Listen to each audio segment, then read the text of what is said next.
Assalamualaikum warahmatullahi wabarakatuh.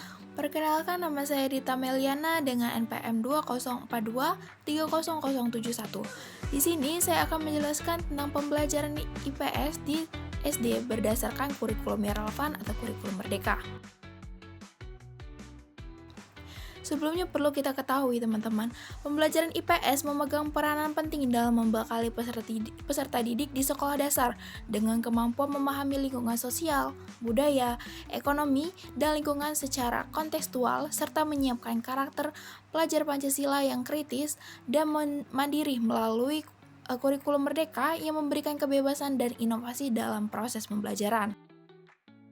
Kebutuhan kurikulum dan materi IPS yang dimana kurikulum pada IPS harus bersifat kontekstual dan relevan dengan kondisi sosial budaya serta nasional yang dimana dirancang untuk mengembangkan pemahaman mendalam pada peserta didik melalui materi yang sederhana namun bermakna, sehingga pembelajaran yang dipelajari mampu membangun keterampilan berpikir kritis, kreatif yang terintegrasi dengan nilai-nilai karakter.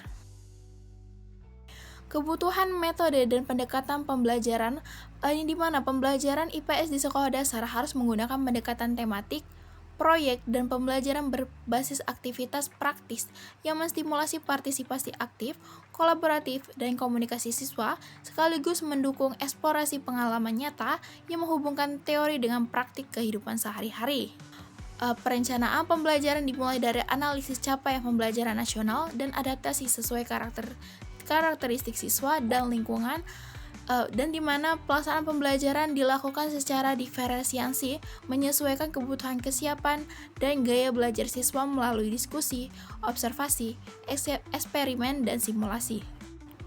Kemudian, pada asesmen dan evaluasi, di mana dalam asesmen dalam pembelajaran IPS perlu mengedepankan evaluasi formatif, sumatif, dan diagnostik yang tidak hanya mengukur hasil belajar kognitif, tapi juga keterampilan sosial, emosional, dan karakter, sehingga pembelajaran dapat dipantau secara holistik untuk perbaikan berkelanjutan dan motivasi peserta didik. Baik, kemudian yang selanjutnya teman-teman, integrasi IPAS dalam kurikulum merdeka, yang dimana pembelajaran IPA dan IPS digabung menjadi IPAS untuk pendekatan yang lebih integratif. Pendekatan ini membantu siswa memahami fenomena alam dan sosial secara holistik. Pelaksanaan IPAS menggunakan metode eksperimen, observasi, dan diskusi interaktif untuk menguatkan konsep-konsep. Penggabungan IPA dan IPS menjadi IPAS diperlukan untuk mengembangkan pemahaman komprehensif terhadap fenomena alam dan sosial yang dimana merangsang wawasan interdisipliner dan kemampuan menyelesaikan masalah yang relevan dengan kehidupan sehari-hari. Nah, kemudian pengembangan karakter pada pembelajaran IPS harus menanamkan nilai gotong royong, toleransi, cinta tanah air, dan tanggung jawab sosial sebagai fondasi pembentuk peserta didik yang berakhlak mulia sesuai profil pelajar Pancasila. Baik teman-teman, kesimpulannya yaitu di mana kebutuhan pokok pembelajaran IPS dalam kurikulum merdeka mencakup kurikulum kontekstual dan bermakna, metode pembelajaran tematik dan proyek aktif, asesmen holistik, sarana pendukung yang memadai, integrasi IPA dan IPS, serta pengembangan karakter sebagai fondasi generasi unggul dan berdaya saing.